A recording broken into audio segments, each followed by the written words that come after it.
अस्सलाम वालेकुम।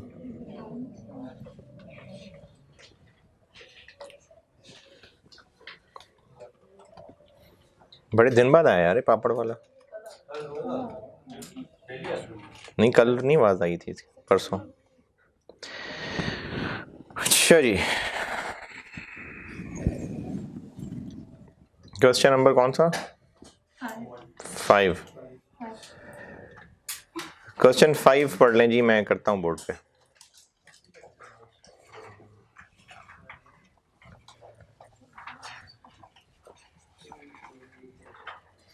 क्वेश्चन 5 पढ़ लें, मैं बोर्ड पे करता हूँ। ये इसी के ऊपर बना हुआ है, रिसीवेबल और कॉन्ट्रैक्ट एसेट और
TEZ बेचता है और पार्ट ए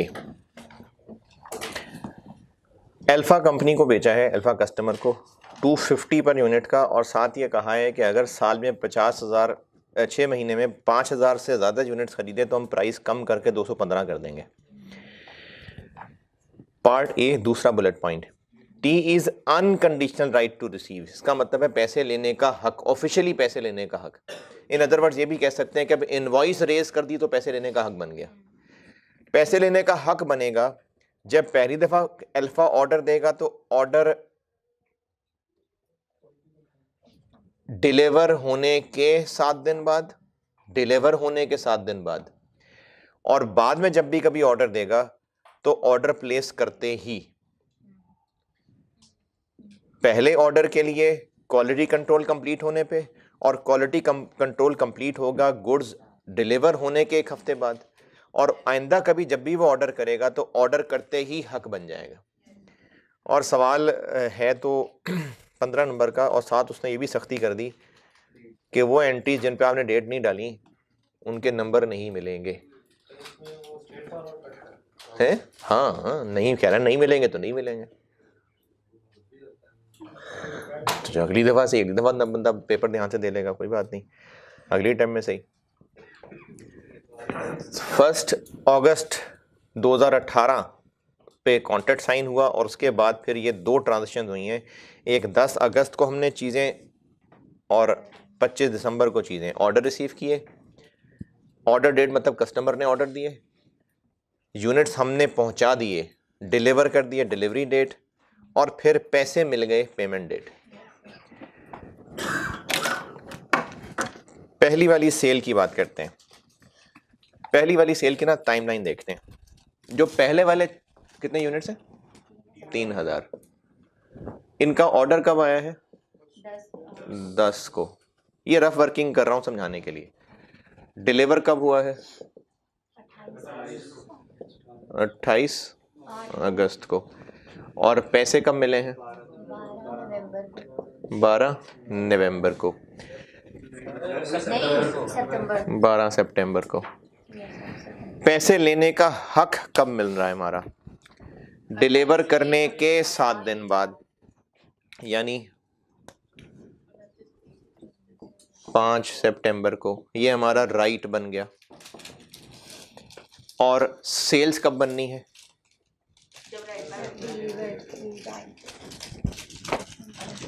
तो सेल की एंट्री यहां होनी है, रिसीवेबल की एंट्री यहां होनी है, कैश की एंट्री यहां होनी है। 10 अगस्त को ऑर्डर आया, हमें डिलीवर किया है इस दिन, पैसे लेने का हक बनेगा इसके 7 दिन बाद, और कैश इस दिन है। जिस दिन डिलीवर कर दिया, कंट्रोल ट्रांसफर हो गया, तो सेल्स इस दिन रिकॉर्ड होगी, रिसीवेबल इस दिन रिकॉर्ड होगा, और कैश उस दिन रिकॉर्ड होगा।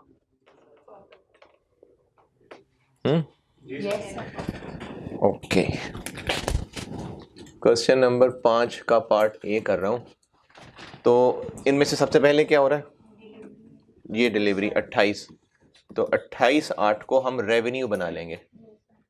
और चूंकि अभी रिसीवेबल का नाम डेबिट नहीं कर सकते, तो कॉन्ट्रैक्ट एसेट का नाम आ जाएगा।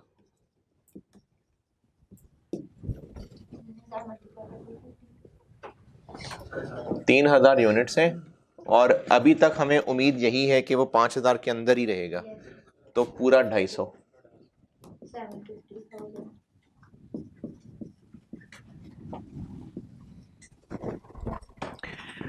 अगली डेट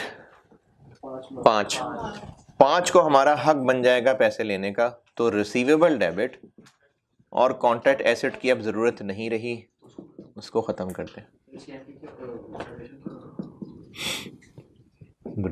रिसीवेबल रिकग्नाइज्ड बस। अगली डेट 12 को पैसे मिल गए, कैश डेबिट, रिसीवेबल क्रेडिट। ये पहले ऑर्डर की कहानी।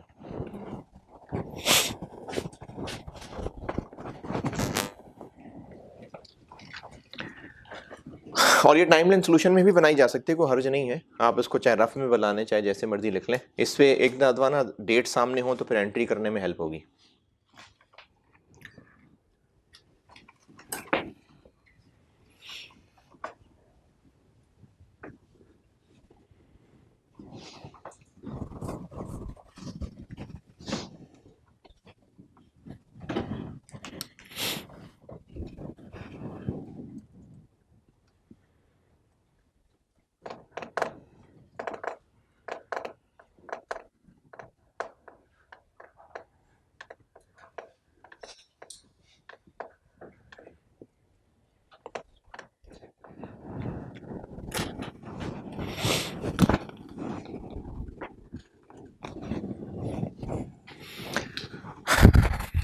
दूसरा ऑर्डर 25/12 को ऑर्डर आया है। डिलीवर कब किया? 15/1 को। और कैश कब? 10/1 को।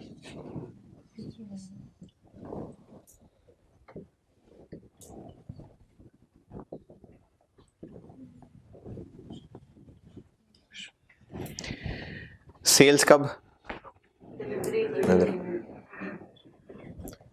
रिसीवेबल ऑर्डर पे।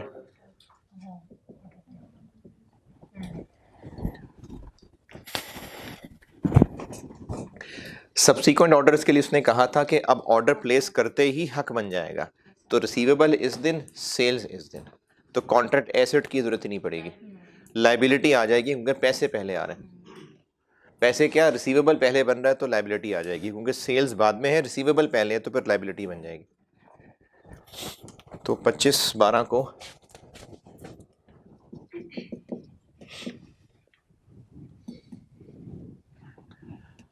रिसीवेबल डेबिट, और चूंकि अभी सेल्स तो बनी नहीं तो कॉन्ट्रैक्ट लायबिलिटी। लेकिन इसका ऑर्डर आते ही हमें एक और चीज़ पता चल गई कि 5,000 से ऊपर निकल गई है बात, तो हम रिसीवेबल तो पूरा 250 नहीं बना सकते। हमें कितने यूनिट्स हैं, 4, इन 4 के लिए तो 215 चाहिए, और जो पहले हम ज़्यादा ले चुके हैं वो वापस भी करने हैं, तो उसका तो रिसीवेबल नहीं बना रहे होंगे ना, तो उसको तुमने वापस करना है।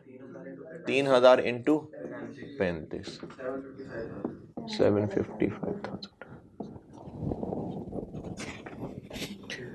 देखें, इनके पैसे हमने रिसीव करने हैं, उनके कटवा के इतने पैसे मिलने हैं, लेकिन पहले जो ज्यादा दे दिए वो काट के बाकी पैसे देगा, तो ये नेट है जो हम रिसीवेबल बना रहे हैं। और जो पहले सेल ज्यादा बना ली उससे रिवर्स कर दें, सेल्स भी डेबिट, 3,000 इंटू 35, 105, और क्रेडिट हमने ये 4,000 यूनिट्स अभी डिलीवर करने हैं, तो कॉन्ट्रैक्ट लायबिलिटी 4,000 इंटू 215, ये एंट्री पूरी हो गई।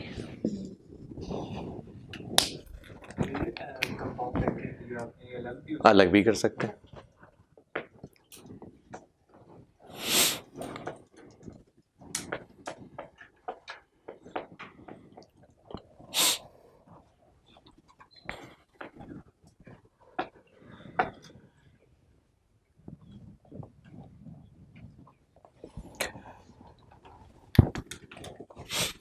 दस तारीख को मिल जाएगा कैश,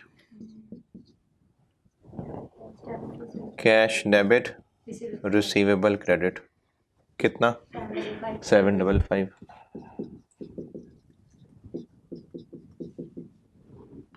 और फाइनली हम चीज़ें डिलीवर कर देंगे 15 तारीख को, तो कॉन्ट्रैक्ट लायबिलिटी डेबिट और sales credit 860।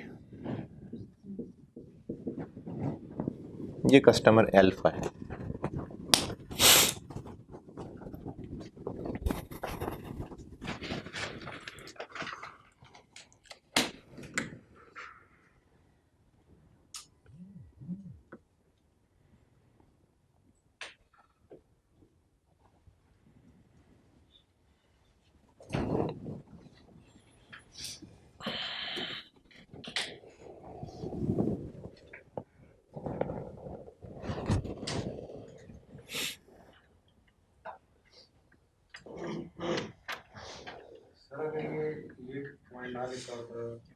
The price per unit would be retrospectively reduced. तो फिर हम ये काम ना करें जो आपकी, यानी ये प्राइस कम होने वाली बात ही ना लिखी होती, लिखी होती, लेकिन ये ना लिखा होता रेट्रोस्पेक्टिवली रिड्यूस टू, यानी रेट्रोस्पेक्टिवली का मतलब है पीछे कुछ हाँ। अगर ये वर्ड ना लिखा तो फिर हम जो करंट होती है उसी को कर देते। तो फिर जो है ना ये नहीं, ये पहले से तय होता कि बाद में कुछ उसको कहा होता चल यार डिस्काउंट दे देता हूँ, पहले से तय होता कि इसको हम इससे ज़्यादा ऊपर हुए तो ये रेट है, उससे हुए वहाँ तक हुए तो ये रेट है।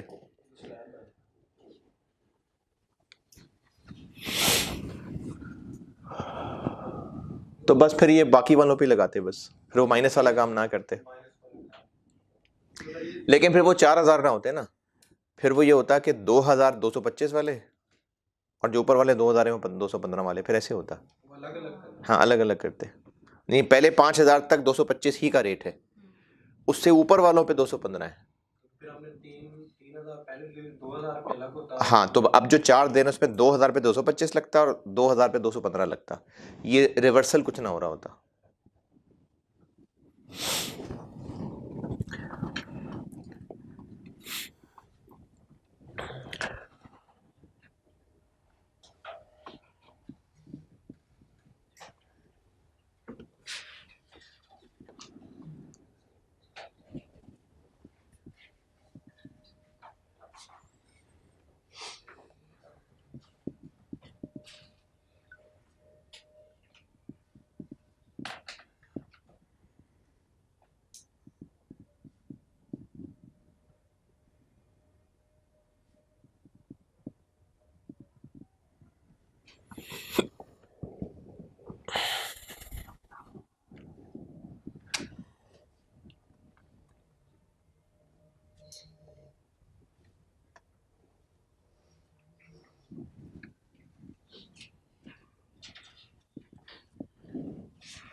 हाँ जी, नोटेड।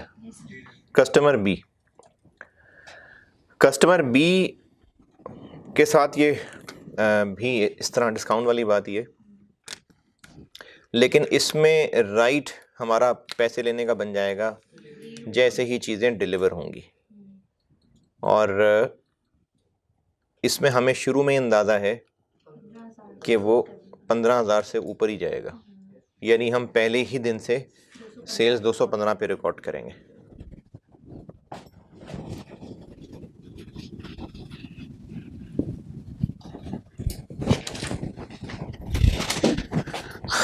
तो पहली वाली सेल देखें तो ऑर्डर किस दिन है? 14। डिलीवर कब है? और कैश कब है? 20/3। इसी दिन सेल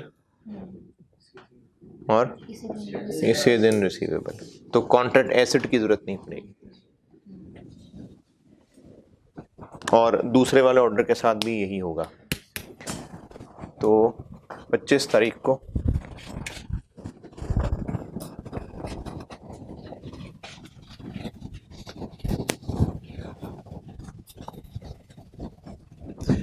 अच्छा, वो मैंने ना आईकेप का सोल्यूशन ही पीछे स्क्रीनशॉट लेकर लगाया हुआ है, तो उसमें उन्होंने गलती से 28 तारीख लिख दी थी सोल्यूशन में, 25 आनी है वो।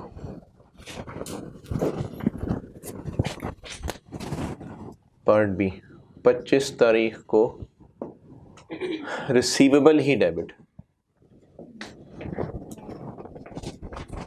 अच्छा, रिसीवेबल कितने से डेबिट?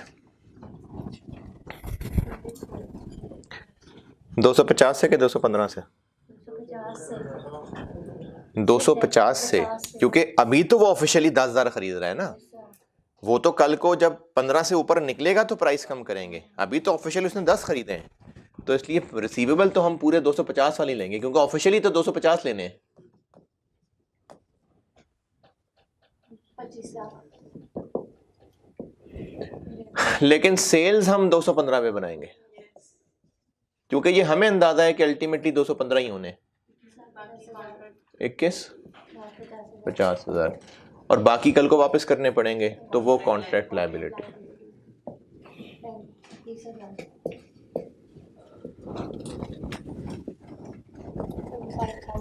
रिसीवेबल तो वो बनेगा जो ऑफिशियली बनना है।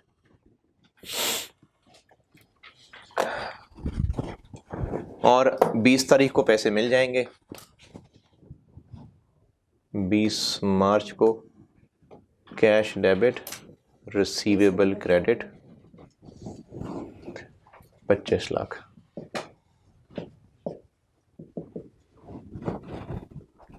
ये पहली ट्रांजेक्शन है।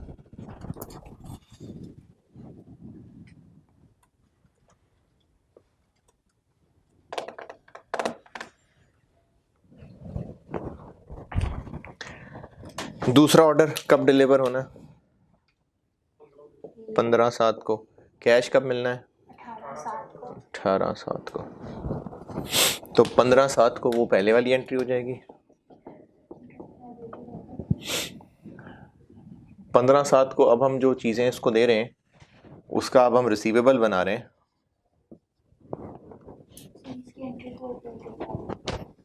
क्या मतलब? कंपाउंड में ना पड़ेगा। मैंने तोड़ के किया तो मुझे समझ नहीं आता पीछे से। अच्छा, पहले कंपाउंड से बताता हूँ ना।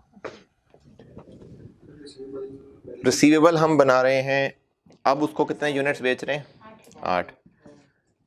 उसके तो लेने हैं 215, लेकिन पिछले कटवा के।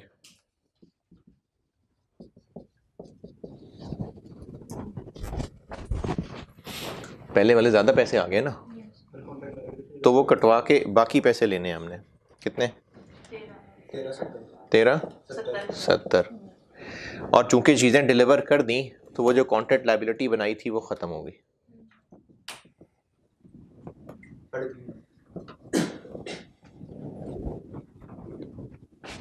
और सेल्स हो जाएगी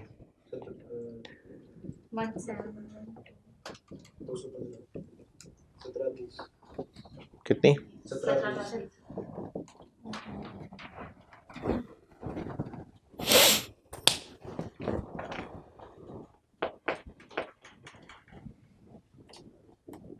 हाँ जी, इसमें क्या एतराज़ है कंपाउंड में? तो मैंने ना कॉन्ट्रैक्ट लायबिलिटी को डेबिट करके रेवेन्यू को क्रेडिट कर दिया था 3 लाख।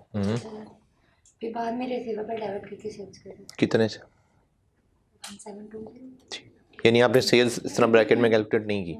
ठीक, और जब ये पैसे मिल जाएंगे 18 को, कैश डेबिट और रिसीवेबल 13/70।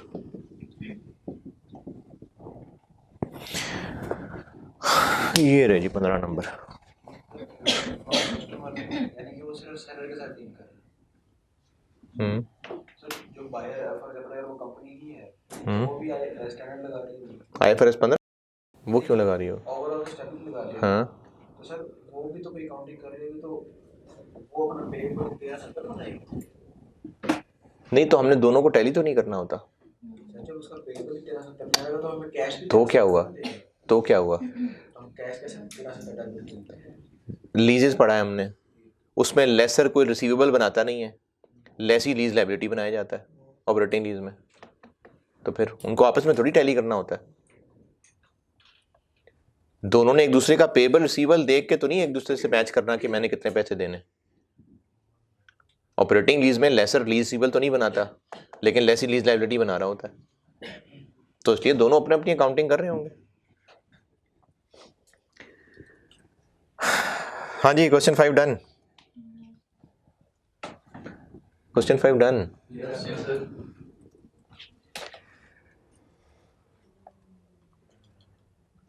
अच्छा जी, अब क्या है जी मामला? 2 हो गया, 3 का बी रहता है।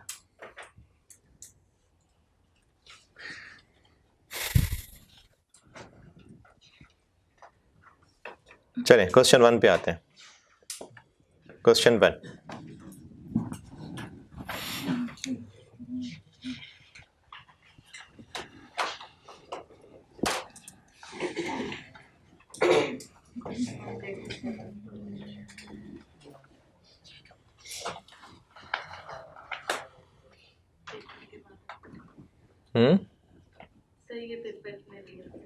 पास हो गया।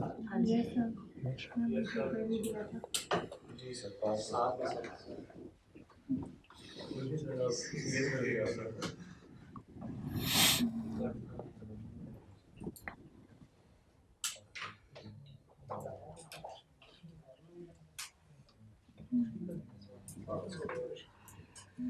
सवाल पढ़ ले यार, सवाल पढ़ ले।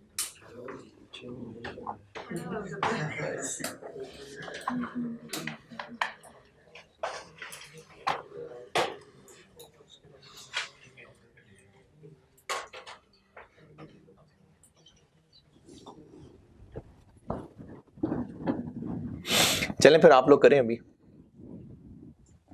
करें। हाँ पास है ना, करें ना, चलें ट्राई तो करें ना। सर हम कौन सा 85 के बाद? नहीं करें करें, ट्राई तो करें ना। है इसमें बहुत सारी चीज़ें, इसमें वो डिस्काउंट वाउचर भी है और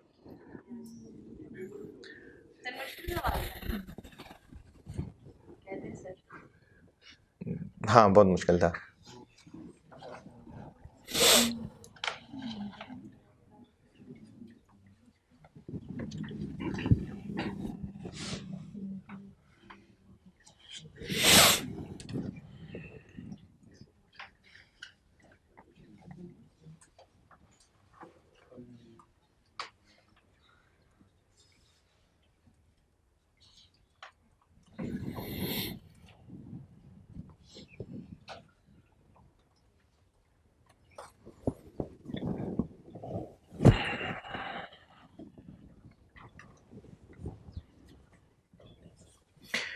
रिक्वायरमेंट से जस्ट ऊपर डिस्काउंट रेट दिया हुआ है।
क्या कब रिकॉर्ड करना है?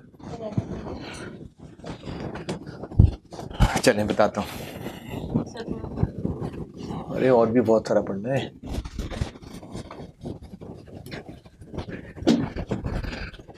चले मैं समझाता हूँ।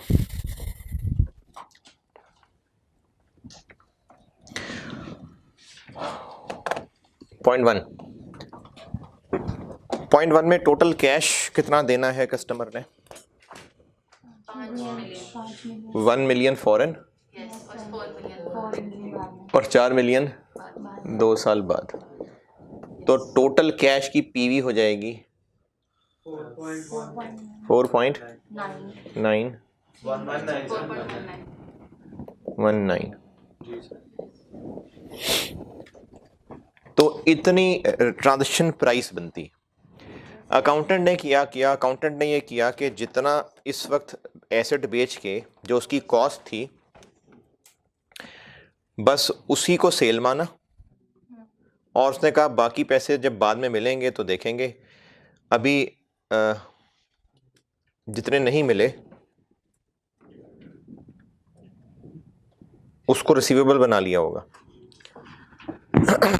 एज पर कॉन्ट्रैक्ट 1 मिलियन फ़ौरन मिल जाएगा और बाकी 2 साल बाद मिलेंगे। तो उसने क्या किया, उसने रेवेन्यू बनाया 3.5 मिलियन का, और रिमेनिंग के बारे में वो कह रहा है कि जब पैसे मिल जाएंगे तब रेवेन्यू बना लेंगे। अब ये हो गई वो इंस्टॉलमेंट सेल वाली जैसी चीज़ जिसमें पैसे डिले होते हैं। सही अकाउंटिंग बताता हूँ क्या होनी चाहिए थी। सही अकाउंटिंग ये होनी चाहिए थी कि हम आज रिसीवेबल बनाते और सेल्स रिकॉर्ड करते, बल्कि थाउजेंड में है तो 1000 वाली फिगर ही बता दें। 4189 है शायद, 418 ये करते और कॉस्ट ऑफ सेल्स डेबिट और इन्वेंट्री क्रेडिट करते 3.5। ये करना चाहिए था काम 1 नवंबर को, और फिर 30 जून 21 पे आके चूंकि 8 महीने गुजर गए तो रिसीवेबल डेबिट और इंटरेस्ट इनकम क्रेडिट, इस पे 8 महीने लगाएं। बल्कि एक, हाँ ठीक है कैश 1 और यहाँ पे 3 है 3, तो 3189 पे 12% इंटू 8/12 लगाएं तो 255। ये है सही अकाउंटिंग जो होनी चाहिए थी। उसने क्या किया, उसने किया रिसीवेबल डेबिट सेल्स क्रेडिट 3500 नहीं 2500 कैश डेबिट 1000 और 3500 और कॉस्ट ऑफ सेल वाली तो की ही होगी।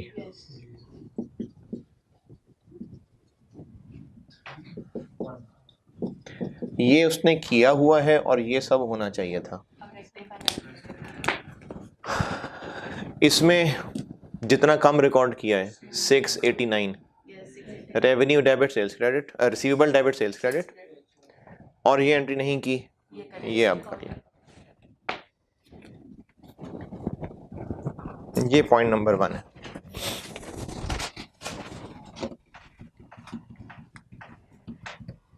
पॉइंट 1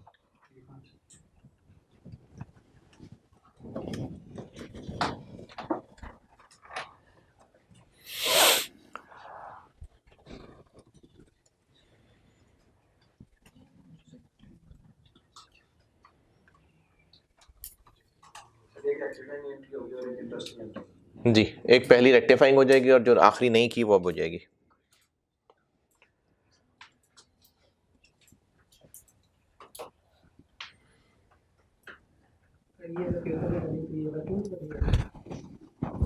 ये इसके कोई नंबर नहीं है, नंबर रेक्टिफाइंग एंट्री के। ये तो वैसे ही अपनी मदद आपके तहत ये काम किए। हाँ कोई मसला है, मतलब इनको कर, लेकिन आप अगर ये भी करेंगे वो भी करेंगे रेक्टिफाइंग एंट्री भी करेंगे तो एग्जामिनर को क्या कहेंगे, क्या चेक करें वो? ऐसे लिखा था कि जो एंट्री अकाउंटेंट ने की है नीचे लिखा था कि करेक्ट एंट्री और एंड पे हेडिंग दी थी रेक्टिफाइंग एंट्री। वो रेक्टिफाइंग एंट्री हाईलाइट कर दी बस ठीक है, क्योंकि अगर सारी एंट्रीज कर देंगे और एग्जामिनर से कहेंगे खुद ही ढूंढ लो अपनी, तो फिर उसको बताना पड़ेगा ना आपने सोल्यूशन क्या किया है। तो ये करेक्ट है, वो रॉन्ग है, रेक्टिफाइंग है जो असल सोल्यूशन रिक्वायर्ड है।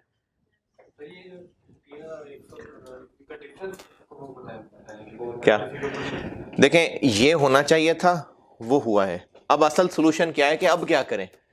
सवाल की रिक्वायरमेंट उसने आपसे कहा हुआ है कि करेक्टिंग एंट्रीज कर दें, तो ये होना चाहिए था, वो हुआ है। अब जो नहीं हुआ वो कर लेते हैं। रिसीवेबल कम रिकॉर्ड हुआ है और कर लें 689, सेल्स कम रिकॉर्ड हुई है और रिकॉर्ड कर लें 689। ये 689 ऐसे बना कि 4189 माइनस 3500, और ये एंट्री नहीं हुई, अब कर लें receivable debit interest income credit. ये है सॉल्यूशन, करेक्टिंग एंट्रीज। ये सॉल्यूशन है।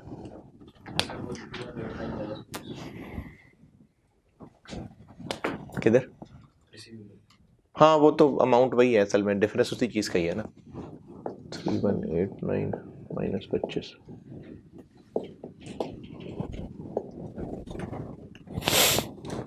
पॉइंट 1 की अंग्रेजी पढ़ने में कोई इख्तलाफ, परेशानी, मुश्किल? पॉइंट 2, 6 महीने का कॉन्ट्रैक्ट किया है और साथ ये कहा है कि अगर गाड़ियां 10 से ऊपर निकली तो सारी की सारी प्राइसेस कम कर देंगे। पहले बेची हैं 3.5 मिलियन की और अगर 10 से ऊपर निकली तो सारी की सारी 3.4 की हो जाएंगी। 10 गाड़ियां तो वो बेच चुका था और उसको पहले ही उम्मीद थी कि वो इस 10 से ऊपर निकलेंगे। अच्छा, अगर पहले ही उम्मीद थी तो पहले ही सही अकाउंटिंग की होगी, क्योंकि जो एरर है ना वो बता रहे हैं कि क्या एरर है। जैसे पॉइंट नंबर 1 में उसने बताया कि अकाउंटेंट ने क्या किया, तो अभी उसने बताया है एरर कि 11वीं गाड़ी की एंट्री कोई नहीं की बस। तो पहली 10 गाड़ियों का क्या किया होगा, वो सही कर ली होंगी, क्योंकि अगर गलत की होती तो फिर वो उनका एरर बताता कि क्या किया होगा। तो जब पहली 10 गाड़ियों की एंट्री की होगी तो इस चीज़ को चूंकि पहले ही उम्मीद थी कि थ्रेशोल्ड ऊपर निकल जाएगा, तो इस चीज़ को पहले ही कंसिडर कर लिया होगा, कॉन्ट्रैक्ट लायबिलिटी बनाई होगी। सवाल में रिक्वायर्ड नहीं है, वैसे आपको ट्रेल बताने के लिए बता रहा हूँ कि पहली 10 गाड़ियों की जब एंट्रीज की होंगी, पैसे के नहीं बताया तो पैसे ही मिले होंगे, तो कैश डेबिट किया होगा, सेल्स पहले ही 34 लाख पे कर ली होगी,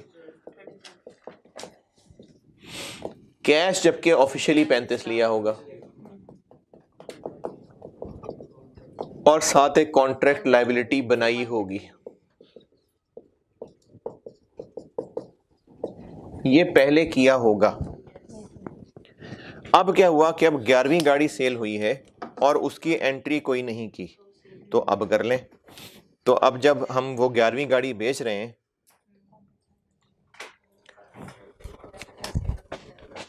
तो अब चूंकि 11वीं गाड़ी है और वो आ ही 34 पे रही है, 34 ही है बल्कि, तो इसके जो पैसे मिल रहे हैं, बल्कि कैसे नहीं मिले होंगे तभी तो रिकॉर्ड नहीं किया। इस गाड़ी के तो पैसे लेने हैं लेकिन पिछले वापस करने हैं। देखें, पिछली गाड़ियों के हम सारे पैसे ले चुके थे ना, लेकिन उनमें से 100 वापस करना है।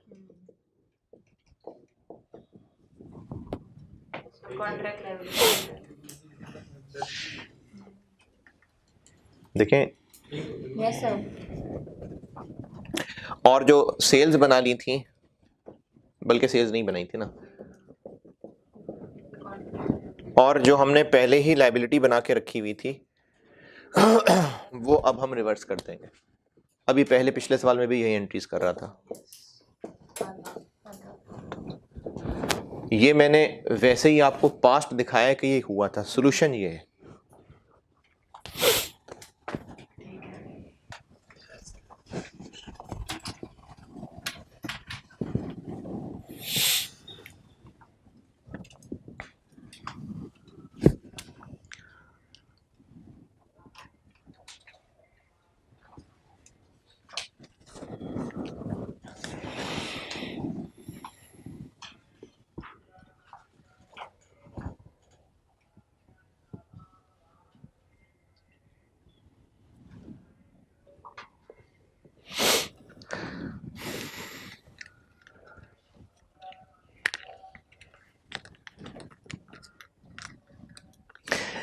अच्छा ये जो भी आपने IFRS 15 पढ़ा और लास्ट टाइम भी पढ़ा था FAR 1 में, एक चीज़ कंक्लूड करने के लिए, क्या फ़ायदा हुआ, क्या इजाफी सीखा, क्या कॉन्सेप्ट बेहतर हुए, या बिल्कुल वैसे के वैसे ही है,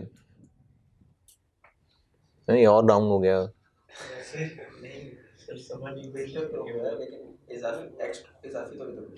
नहीं, हाँ, मैं मतलब ये पूछ रहा हूँ कि अपना नॉलेज जो है वो बड़ा उतने का उतना ही परफेक्ट ही पहले सब कुछ था। रिकॉर्ड करना तो स्टैंडर्ड के मुताबिक वो तो आ गया, जो स्टैंडर्ड था जो FAR 1 में पढ़ा था IFRS 15 और अब दोबारा पढ़ा, तो उस दोबारा पढ़ने में क्या इंक्रीज है? क्लैरिटी आ गई। और पढ़ाएंगे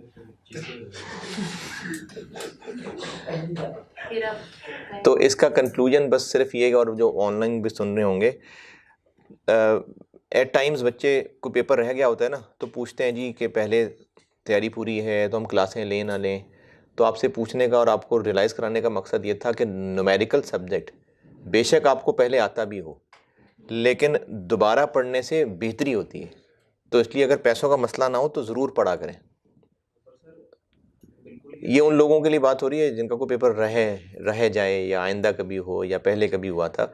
तो ये उसका एक जवाब दिया था कि न्यूमेरिकल सब्जेक्ट ख़ास तौर पे दोबारा आपको बेशक पहले नहीं लग रहा होगा ज़रूरत है, लेकिन जब दोबारा पढ़ते हैं तो बहुत सारी चीज़ें जो पहले स्किप हुई होती हैं वो दोबारा सुनने में आती हैं तो बेहतरी हो जाती है।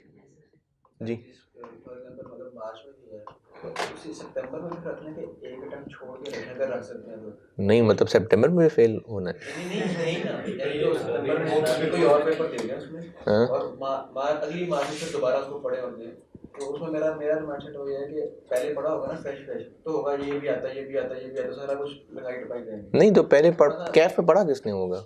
इसकी अटेम्प्ट लगी होगी इस सब्जेक्ट में। नहीं, मार्च में अटेम्प्ट दी फिर सितंबर में नहीं दी। सितंबर में ना देना अगर और फिर अगली मार्च में दे दे के थोड़े, तो फिर तब पढ़े। हाँ हाँ, फिर तब ले क्लासें। बेहतर कौन सा है कि सितंबर में पढ़ने के मार्च में पढ़े? क्लासें अगली बार ले जा पेपर देना। नंबर 3, गाड़ी बेची थी 3 मिलियन की और उसने 3 मिलियन सारा का सारा ही रेवेन्यू मान लिया। पॉइंट 3 समझा रहा हूँ। 3 मिलियन सारा का सारा रेवेन्यू मान लिया, लेकिन इस 3 मिलियन के साथ एक डिस्काउंट वाउचर भी दिया था। अब ये वो डिस्काउंट वाउचर वाली बात आ गई कि आइंदा कुछ चीज़ें खरीदोगे तो उसमें डिस्काउंट मिलेगा। अब इसमें हमने इसके 2 हिस्से करने होते हैं। एक अभी वाला एसेट जो बेच रहे हैं वो परफॉर्मेंस ऑब्लिगेशन है और एक डिस्काउंट का वादा परफॉर्मेंस ऑब्लिगेशन है। तो जब 2 परफॉर्मेंस ऑब्लिगेशन है तो पैसे ले तो 3 मिलियन ही रहे हैं, तो इसके करने पड़ेंगे 2 टुकड़े। जो कार इटसेल्फ है वो तो होती ही 3 मिलियन की है, लेकिन जो डिस्काउंट का वादा है इसका तरीका था कि जो अंदाज़न अमाउंट है 2 लाख और साथ उस पर प्रोबेबिलिटी लगानी है। डिस्काउंट का अंदाज़ा और साथ प्रोबेबिलिटी के कितने % चांस है कि डिस्काउंट देना पड़ेगा। ये है स्टैंड लोन प्राइसेस। और जो ट्रांजैक्शन प्राइस है यानी 3 मिलियन, उसको इस रेशो में बांटेंगे 2850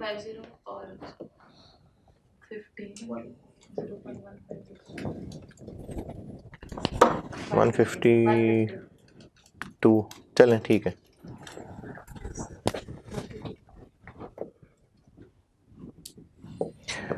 तो अभी इस वक्त क्या हुआ है, अभी एक गाड़ी बेची है बस, तो हमें फिर ये करना चाहिए कि कैश डेबिट 3000, गाड़ी सिर्फ अभी हमें इतने पे रिकॉर्ड करनी चाहिए थी और बाकी कॉन्ट्रैक्ट लायबिलिटी ये होना चाहिए था करेक्ट।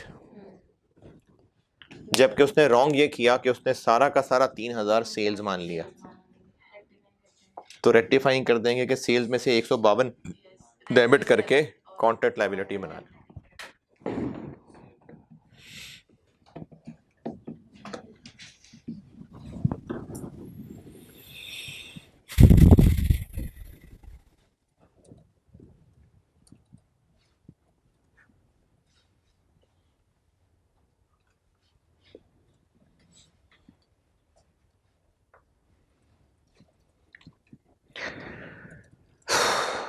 रेवेन्यू में मुझे अभी 2 क्लासेस लग जाएंगी, क्योंकि एक मैंने आपको वो कंट्रोल सिखाना है और एक मॉडिफिकेशन।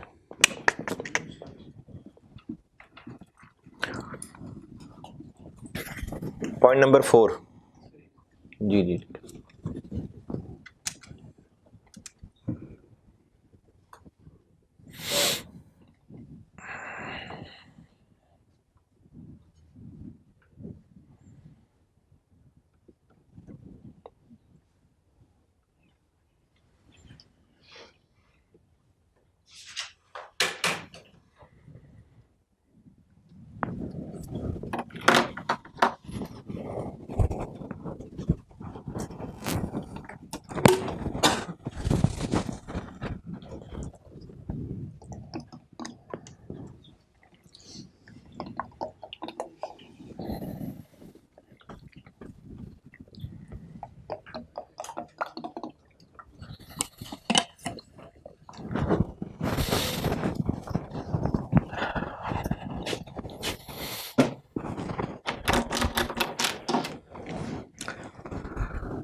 पॉइंट नंबर 4, गाड़ी कितने की बेची है? 3.5 मेंटेनेंस के साथ वैसे अगर बेचते 3.5 तो गाड़ी होती 3.5 की और मेंटेनेंस सर्विस होती 300 की। इसको इस रेशो में एलोकेट करेंगे। गाड़ी का हिस्सा आ जाएगा 33-20 और मेंटेनेंस का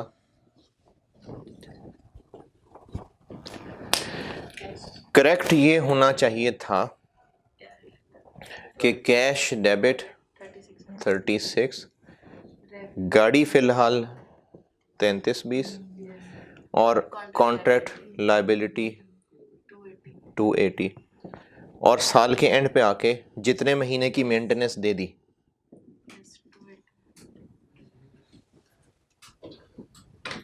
कितने महीने की सर्विस दे दी तो 280 में से 4/12 93 ये होना चाहिए था।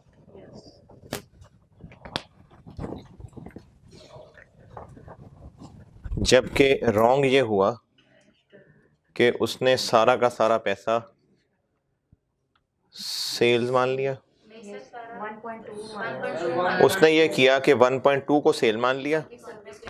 रॉन्ग एंट्री उसने ये की कि उसने कैश डेबिट किया 36, रेवेन्यू माना सिर्फ 1.2 और बाकी बना दी कॉन्ट्रैक्ट लायबिलिटी 24। ये है रॉन्ग और ये करेक्ट है।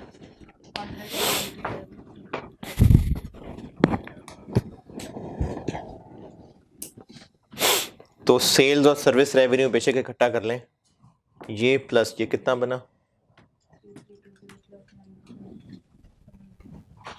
3413 का रेवेन्यू होना चाहिए था, सिर्फ 1200 का हुआ है तो बाकी मजीद बना लेते हैं 2 तो फिर अगर रेवेन्यू कम बनाए तो फिर कॉन्ट्रैक्ट लायबिलिटी बिला वजह बन गई है, वो डेबिट करता है। ये रेक्टिफाइंग एंट्री सर जो 1000 मिलियन कितने की वजह से difference? कोई मसला नहीं, राउंडिंग ऑफ कोई मसला नहीं होता। ये करेक्ट है, ये रॉन्ग है और इनको मिला के ये रेक्टिफाइंग है।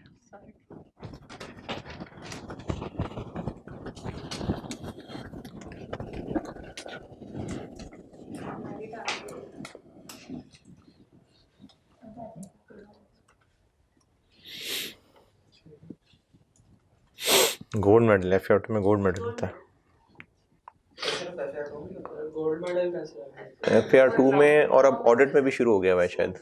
टीसीएस के लिए लॉ में नहीं होता, मेरा ख्याल है ऑडिट में होता है, मेरा ख्याल है FAR2 ऑडिट में होता है गोल्ड मेडल अगर पाकिस्तान में मैरिट होता है तो क्योंकि चार्टर्ड अकाउंटेंट अकाउंटिंग सब्जेक्ट में मेजर सब्जेक्ट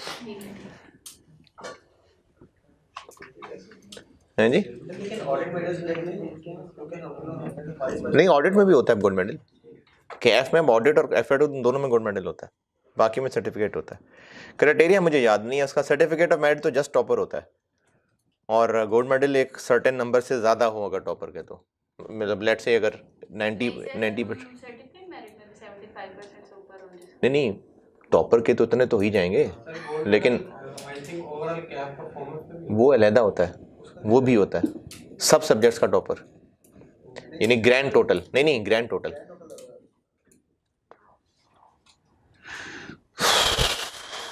अच्छा जी, ये तो सवाल ही हो सके आज सिर्फ। सर 12 हो ठीक है, चलें कल फिर मैं आपको वो कंट्रोल ट्रांसफ़र को जो रोका था वो कराता हूँ। ठीक है जी, अल्लाह हाफिज़।